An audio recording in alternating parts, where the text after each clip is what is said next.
وإذ يرفع إبراهيم القواعد من البيت وإسماعيل ربنا تقبل منا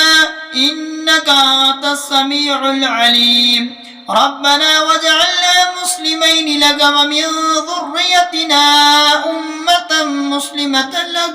وارنا مناسكنا وتب علينا إنك أنت التواب الرحيم ربنا وابعث فيهم رسولا منهم يتلو عليهم آياتك ويعلمهم الكتاب والحكمة ويزكيهم إنك أنت العزيز الحكيم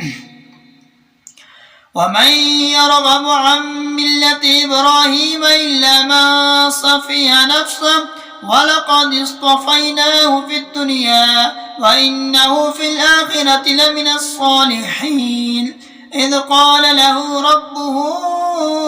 أسلم قال أسلمت لرب العالمين ووصى بها إبراهيم بنيه ويعقوب يا بني إن الله اصطفى لكم الدين فلا تموتن إلا وأنتم مسلمون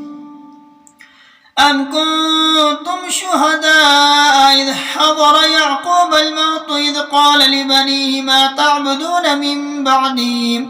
قالوا نعبد إلهك وإله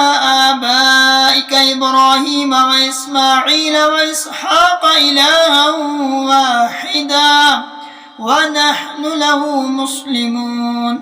تلك أمة قد خلت لها ما كسبت ولكم ما كسبتم ولا تسألون عما كانوا يعملون